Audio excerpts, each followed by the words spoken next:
ಸಂದೇಹ ಸಮಾಧಾನದ ವೀಕ್ಷಕರಿಗೆಲ್ಲ ನನ್ನ ನಮಸ್ಕಾರಗಳು. ನಾನು ನಿಮ್ಮ ಡಾಕ್ಟರ್ ವೃಂದಾ ಸಂಗಮ್. ಸಂದೇಹ ಸಮಾಧಾನ ಏನು ಹಂಗಂದ್ರೆ, ನಮ್ಮ ಪೂರ್ವಿಕರು ನಮ್ಮ ಬಾಳಿನ ಉನ್ನತಿಗೆ ಸಹಕಾರ ಆಗಿರೋಂಥ ಅನೇಕ ಪದ್ಧತಿಗಳು, ಕಟ್ಟಳೆಗಳನ್ನು ಕಾಲಮಾನಕ್ಕನುಗುಣವಾಗಿ ಹಬ್ಬಗಳು, ಆಚರಣೆಗಳ ರೂಪದೊಳಗೆ ತಂದರ. ಇವು ಸತ್ವವನ್ನು ಸಾರುವ, ತುಂಬು ಮಹತ್ವದ, ಒಗ್ಗಟ್ಟನ್ನು ಬೆಸೆಯುವ, ಅನುಬಂಧಗಳನ್ನು ಬೆಸೆಯುವ, ಹಿರಿಯರೊಡನೆ ಅಭಿಮಾನದ ಕೊಂಡಿಯನ್ನು ಪೋಣಿಸುವ ಆಚರಣೆಗಳು. ಇವು ವಿಶೇಷ ಮಹತ್ವವನ್ನು ನಮ್ಮ ದಿನನಿತ್ಯದ ಜೀವನದಾಗ ಪಡೆದಿರ್ತಾವೆ. ಭಾರತೀಯ ಸಂಸ್ಕೃತಿಯೊಳಗೆ ಪದ್ಧತಿಗಳ ಆಚರಣೆಗೆ ಭಾಳ ಮಹತ್ವ ಅದ. ಮುಕ್ಕೋಟಿ ದೇವತೆಗಳನ್ನು ಆರಾಧಿಸುವ ಈ ಭಾರತೀಯ ಪರಂಪರೆಯೊಳಗೆ 108 ಆಚರಣೆಗಳು, ಶಾಸ್ತ್ರಗಳು, ಪದ್ಧತಿಗಳು ಅವ. ಆದ್ರೆ ಇದರ ಹಿಂದಿನ ಅರ್ಥ ಏನು, ಇದನ್ನು ನಾವು ಯಾಕೆ ಮಾಡಬೇಕು, ಅದರಿಂದ ಏನು ಪ್ರಯೋಜನ, ಇವ್ಯಾವೂ ನಮಗೆ ತಿಳಿದಿರುವುದಿಲ್ಲ. ಹಿರಿಯರನ್ನು ಕೇಳಿದ್ರೆ ಅದು ನಮ್ಮನೆ ಪದ್ಧತಿ, ಹಿಂದಿಂದ ಮಾಡಿದ್ದು ನಾವು ಮಾಡಬೇಕು. ಹಾಗಾದ್ರೆ ಇದಕ್ಕೆ ಎಲ್ಲರವು ನಮಗೆ ವೇದ, ಉಪನಿಷತ್ಗಳು, ಪುರಾಣಗಳ ಆಧಾರ ಅದನ್ನು ಹೆಂಗೆ? ಆ ಜ್ಞಾನ ನಮಗಿಲ್ಲ. ಹಾಗಾದರೆ ಈ ಸಂದೇಹಗಳು ನಿವಾರಣೆ ಆಗೋದು ಹೆಂಗೆ? ಈ ಸಂದೇಹಗಳು ದೊಡ್ಡವೇ ಇರಬೇಕು ಅಂತೇನಲ್ಲ, ಆದ್ರೆ ಅವುಗಳ ಅರ್ಥ ತಿಳಿದ್ರೆ ನಾವು ಇನ್ನೂ ಶ್ರದ್ಧೆಯಿಂದ ಪಾಲನೆ ಮಾಡಬಹುದು ಅಂತಲೂ ಅನ್ನಿಸ್ತದಲ್ಲ.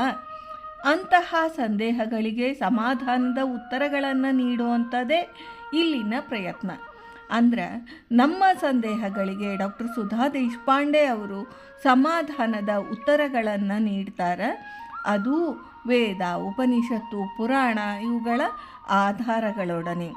ಇದು ವಾರಕ್ಕೊಮ್ಮೆ 3 ಪ್ರಶ್ನೆಗಳಿಗೆ ಉತ್ತರ ನೀಡುವ ಕಾರ್ಯಕ್ರಮ. ಮತ್ತು ನಿಮ್ಮೊಳಗೆ ಇಂತಹ ಸಂದೇಹಗಳಿದ್ರೆ ಅವುಗಳನ್ನು ನಮಗೆ ತಿಳಿಸ್ರಿ ಮತ್ತು ಸಮಾಧಾನದ ಉತ್ತರಗಳನ್ನು ಪಡೀರಿ. ಇವತ್ತಿನ 3 ಪ್ರಶ್ನೆಗಳು. ಸ್ತ್ರೀಯರಿಗೆ ಶ್ರಾದ್ದಾಧಿಕಾರ ಇಲ್ಲ ಯಾಕೆ? ಹಾಗಾದ್ರೆ ಸೀತಾದೇವಿ ದಶರಥ ಮಹಾರಾಜರಿಗೆ ಪಿಂಡ ಪ್ರದಾನ ಮಾಡಿದ್ಲು ಅನ್ನೋ ಕಥೆಯದ. ಹಾಗಾದ್ರೆ ಸ್ತ್ರೀಯರಿಗೆ ಯಾಕಿಲ್ಲ ಅಂತ ಹೇಳ್ತಾರೆ? ಪಿಂಡ ಪ್ರದಾನ ಕಾರ್ಯವನ್ನು ಗಂಡು ಮಕ್ಕಳು ಇರದೆ ಕೇವಲ ಹೆಣ್ಣು ಮಕ್ಕಳು ಇರೋರು ತಮ್ಮ ಪಾಲಕರಿಗೆ, ತಮ್ಮ ಹಡದವರಿಗೆ ಪಿಂಡ ಪ್ರದಾನವನ್ನು ಹೆಣ್ಣು ಮಕ್ಕಳು ಮಾಡಬಹುದಾ? ಈ 3 ಪ್ರಶ್ನೆಗಳಿಗೆ ಡಾಕ್ಟರ್ ಸುಧಾ ನರಸಿಂಗರಾವ್ ದೇಶಪಾಂಡೆ ಅವರು ಉತ್ತರ ನೀಡ್ತಾರೆ. ಕೇಳೋಣಂತ. ಹರೇ ಶ್ರೀನಿವಾಸ. ಎಲ್ಲ ಅಧ್ಯಾತ್ಮ ಬಂಧುಗಳಿಗೆ ನನ್ನ ಭಕ್ತಿಪೂರ್ವಕ ನಮಸ್ಕಾರಗಳನ್ನು ಹೇಳ್ತಾ, ಶ್ರೀ ಗುರುಭ್ಯೋ ನಮಃ, ಪರಮ ಗುರುಭ್ಯೋ ನಮಃ, ಶ್ರೀಮದ್ ಆನಂದ ತೀರ್ಥ ಭಗವತ್ಪಾದಾಚಾರ್ಯ ಗುರುಭ್ಯೋ ನಮಃ, ಕಲ್ಯಾಣಾದ್ಭುತಗಾತ್ರಾಯ ಕಾಮಿತಾರ್ಥಪ್ರದಾಯನೆ ಶ್ರೀಮದ್ ವೆಂಕಟಗಿರಿನಾಥಾಯ ಶ್ರೀನಿವಾಸಾಯತೆ ನಮಃ. ಸಂದೇಹ ಸಮಾಧಾನ ಈ ಕಾರ್ಯಕ್ರಮದ ವೀಕ್ಷಕರಿಗೆಲ್ಲ ಹಾಗೂ ಕೇಳುಗರಿಗೆಲ್ಲ ನನ್ನ ಅನಂತ ಧನ್ಯವಾದಗಳು ಹಾಗೂ ಅಭಿನಂದನೆಗಳನ್ನು ತಿಳಿಸ್ತಾ, ಇವತ್ತಿನ ಒಂದು ಪ್ರಶ್ನೆಯ 3 ಪ್ರಶ್ನೆಗಳನ್ನು ನಾವು ತಮ್ಮ ಮುಂದೆ ಇಡ್ತಾ ಇದ್ದೇವೆ ಉತ್ತರಗಳನ್ನು. ಏನು ಅಂತಂದರೆ, ಮೊಟ್ಟ ಮೊದಲಿಗೆ ಪ್ರಶ್ನೆ ಕೇಳ್ತಾ ಇದ್ದಾರೆ.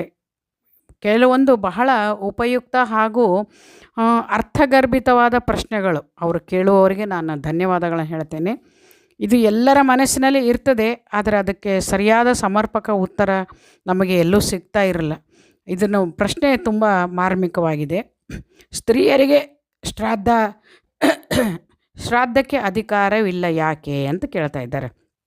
ನೋಡಿ, ನಾವು ಪ್ರತಿಯೊಂದು ಅಪರ ಕರ್ಮಗಳನ್ನು ಯಾವ ಸ್ತ್ರೀಯು ಕೂಡ ಮಾಡೋ ಹಾಗೆ ಇಲ್ಲ. ಯಾವ ಜಾತಿ, ಯಾವ ವರ್ಣ ಅಂತ ನಾವು ನೋಡೋದಾದರೆ ಅವರಿಗೆ ಶ್ರಾದ್ದದ ಅಧಿಕಾರ ಇಲ್ಲ ಅಂತ ಹೇಳ್ತಾರೆ. ಅದು ಖಂಡಿತ ನಿಜ. ಕೇವಲ ಪುರುಷರು ಮಾತ್ರ ಮಾಡಬೇಕು.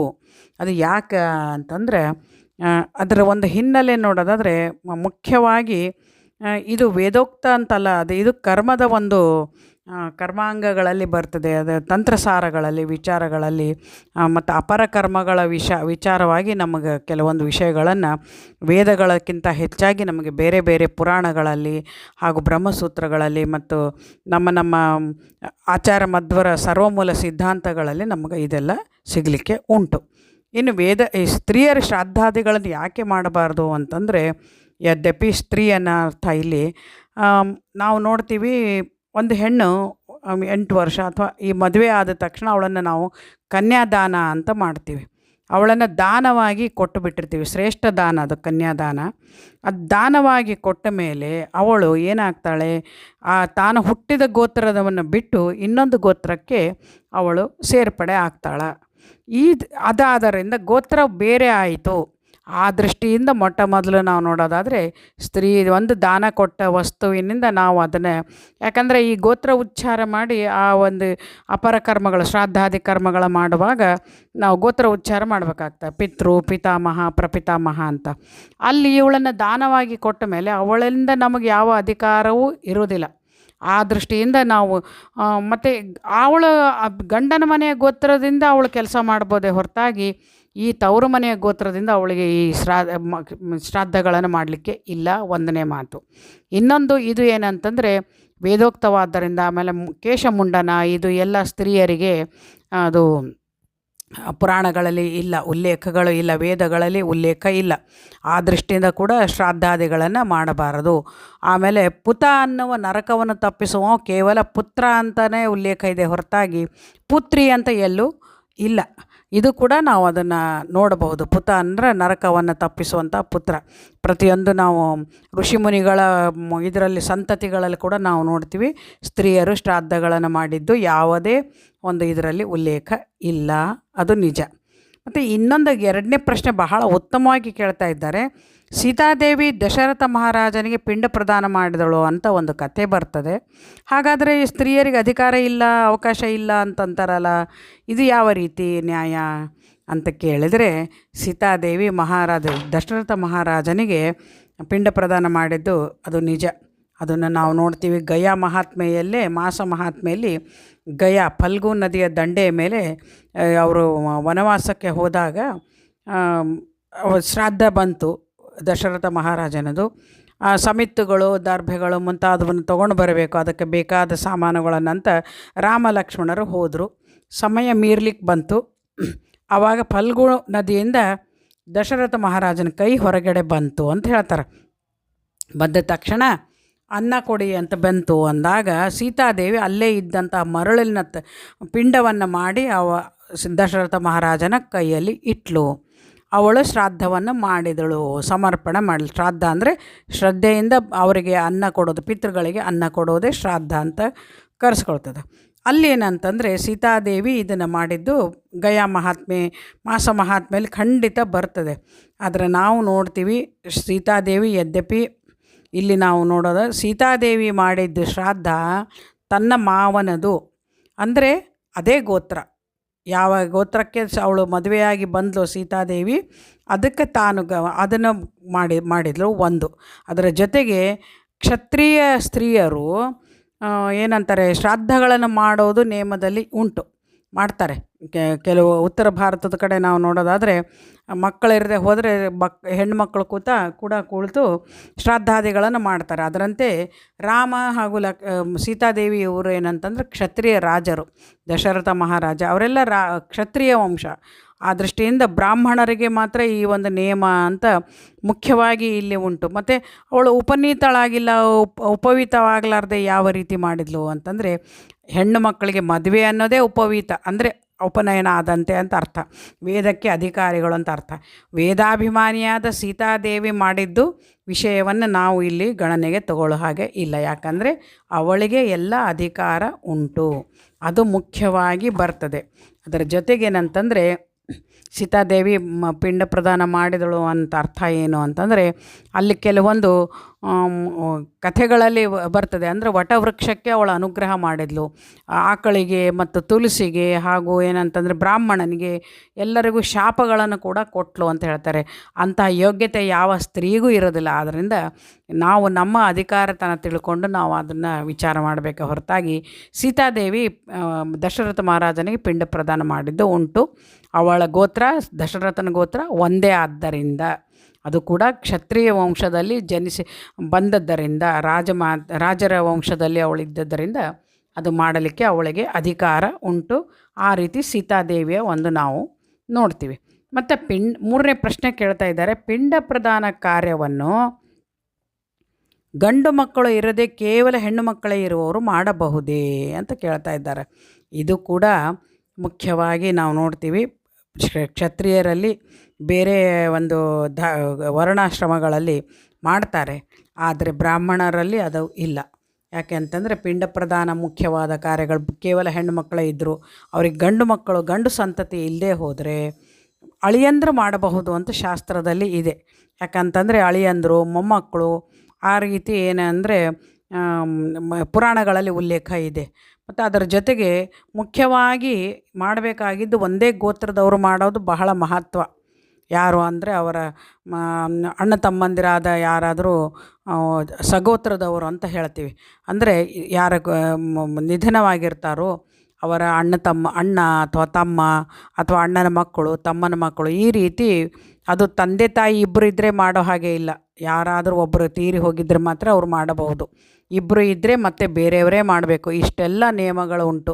ಅಪರ ಕರ್ಮಗಳು ನೋಡಿ, ಯಾವುದಾದ್ರೂ ನಾವು ಹಬ್ಬ ಪೂಜೆ ಪುನಸ್ಕಾರಗಳಲ್ಲಿ ಲೋಪ ಬಂದರೂ ಪರವಾಗಿಲ್ಲ, ಶ್ರಾದ್ದಾದಿಗಳಲ್ಲಿ ಹಾಗೂ ಪಿಂಡ ಪ್ರದಾನ ಮುಂತಾದ ಈ ಪಿತೃ ಕಾರ್ಯ ಮಾಡೋದರಲ್ಲಿ ಯಾವ ಒಂದು ಲೋಪಗಳು ಆಗಬಾರ್ದು ಅನ್ನೋದು ದೃಷ್ಟಿ ಕೂಡ ಇದೆ. ಯಾಕಂದರೆ ಪಿತೃದೇವತೆಗಳ ಸಿಟ್ಟಿಗೆದ್ರೆ ಕುಲ ಸಂತತಿ ಎಲ್ಲ ನಾಶ ಆಗ್ತದೆ ಅಂತ ಶಾಸ್ತ್ರಗಳಲ್ಲಿ ಇದೆ.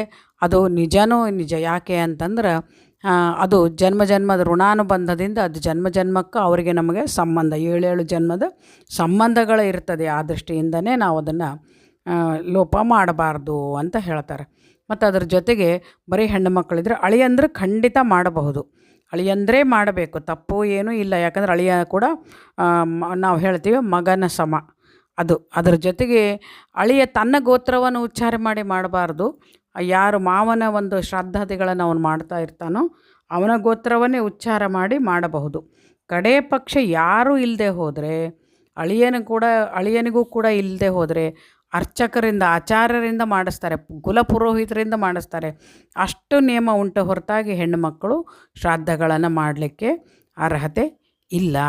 ಇದು ಯಾಕೆ ಅಂತಂದರೆ ವೇದೋಕ್ತ ಪುರಾಣೋಕ್ತ ಮಾತು ಅಲ್ಲ. ಆದರೆ ಈ ಗೋತ್ರದ ಉಚ್ಚಾರದಿಂದ ದಾನ ಮಾಡಿದ ಮೇಲೆ ಅವಳಿಂದ ನಾವು ಮತ್ತೆ ಯಾವುದೇ ಏನಂತಾರೆ ಇಂತಹ ಒಂದು ಮಹತ್ತರ ಕಾರ್ಯಗಳನ್ನು ಅವಳಿಂದ ಮಾಡಿಸಬಾರ್ದು ಅನ್ನೋದು ಮುಖ್ಯವಾದ ಉದ್ದೇಶ. ಆ ಉದ್ದೇಶದಿಂದ ಇನ್ನೂ ಯಾವುದಾದ್ರೂ ಸಂಕಲ್ಪಪೂರ್ವಕವಾಗಿ ಪುಣ್ಯ ಮುಂತಾದ ಕೆಲಸಗಳು ಇವಾಗ ನಾವು ನೋಡ್ತೀವಿ. ಮದುವೆ ವಿವಾಹ ಸಂದರ್ಭದಲ್ಲಿ ಅವಳು ಮಾಡಬಹುದು. ತಮ್ಮನ ಮದುವೆ ಯಾವುದಾದ್ರೂ ಇದ್ದರೆ ಅವಳನ್ನು ಅವರು ಕನ್ಯಾದಾನವಾಗಲಿ ಅಥವಾ ಕನ್ಯಾ ಸ್ವೀಕಾರ ಮಾಡೋದಾಗಲಿ ಆ ರೀತಿ ಪುಣ್ಯಾಹ ಕೆಲಸಗಳನ್ನು ಮಗಳು ಮಾಡಬಹುದು. ಆದರೆ ಶ್ರಾದ್ದಾದಿಗಳನ್ನು ಮಾತ್ರ ಹೆಣ್ಣು ಮಗಳಿಗೆ ಮಾಡಲಿಕ್ಕೆ ಬ್ರಾಹ್ಮಣ ಸಮಾಜದಲ್ಲಿ ಬ್ರಾಹ್ಮಣ ಕುಲದಲ್ಲಿ ಇಲ್ಲ. ಯಾವುದೇ ಬ್ರಾಹ್ಮಣ ಸ್ತ್ರೀ ಅಥವಾ ಯಾವುದೇ ಋಷಿ ಪತ್ನಿಯರಾಗಲಿ ಋಷಿ ಮಕ್ಕಳಾಗಲಿ ಯಾರೂ ತಮ್ಮ ತಂದೆ ತಾಯಿಯರ ಶ್ರಾದ್ದಾದಿಗಳನ್ನು ಮಾಡಿದ ಉಲ್ಲೇಖಗಳು ಇದುವರೆಗೂ ಕಂಡು ಬರುವುದಿಲ್ಲ. ಆದ್ದರಿಂದ ಇದು ಸಮ್ಮತವಲ್ಲ, ಇದು ನಿಷೇಧ ಅಂತ ಹೇಳಲಿಕ್ಕೆ ಇಚ್ಛೆಪಡ್ತಾ ಈ ನನ್ನ ಈ ವಿಷಯಗಳು ಸೂಕ್ಷ್ಮ ವಿಷಯಗಳಾದ್ದರಿಂದ ನಾವು ಚರ್ಚೆಗೆ ಹೆಚ್ಚು ಅವಕಾಶಗಳನ್ನು ಕೊಡಬಾರ್ದು. ಇದರಿಂದ ಕಡೆ ಪಕ್ಷ ಅನ್ನವನ್ನು ಕೊಡಲೇಬೇಕು. ತೀರಿ ಹೋದವರಿಗೆ ಪಿಂಡ ಶ್ರಾದ್ದಾದಿಗಳನ್ನು ಮಾಡಲೇಬೇಕು.